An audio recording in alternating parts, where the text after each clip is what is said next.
Good morning mga kasadik.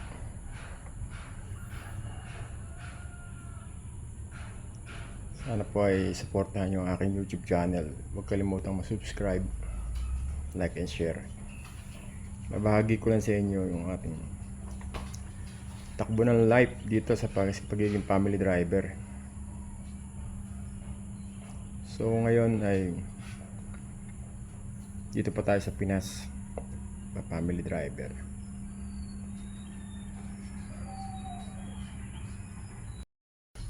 Ayun nga. Dito kasi mga family driver ka.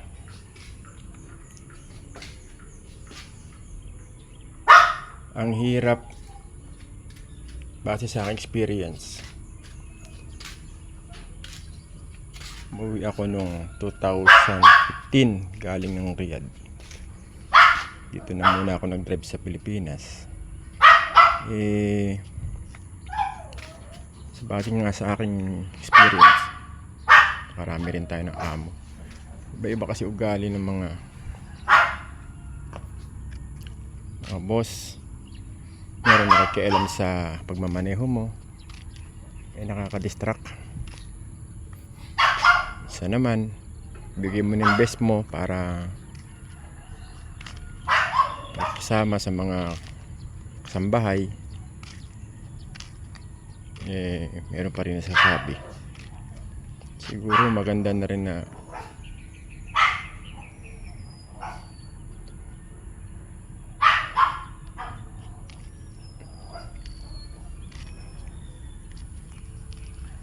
sa Middle East naman, sa Riyadh, okay rin naman kasi wala ka lang pakikasamahan kundi yun lang na boss pag pinagdadrive mo. Isa na po kayo, maingay yung aking Shih Tzu, si Mochi, kasi gusto niya sumama sa daddy niya habang nagbablog na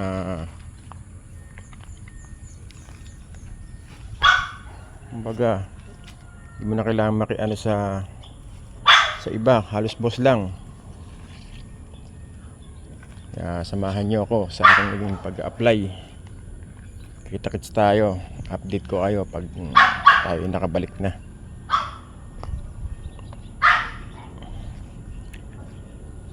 At sana supportahan nyo ang aking YouTube channel. Huwag po pakishare lang po at like. Salamat po.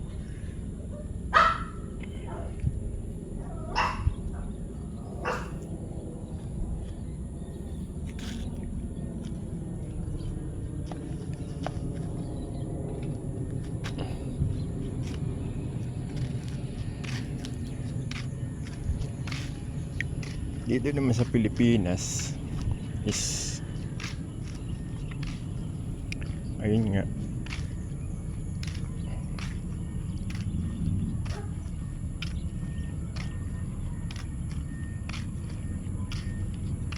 traffic.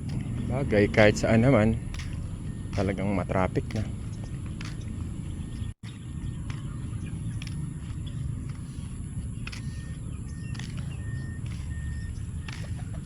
Susubok pa tayo ng isang alis pa punta ng Saudi.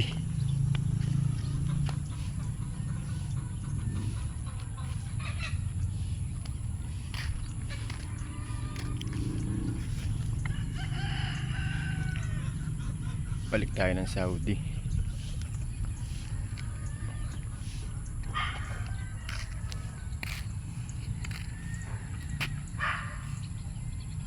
Gat kaya pa ng ating katawan, bata-bata pa.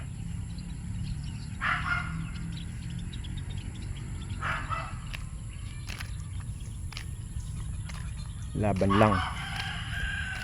So hanggang dito na lang po mga kasadik, at update ko kayo. Salamat po. Ingat. God bless.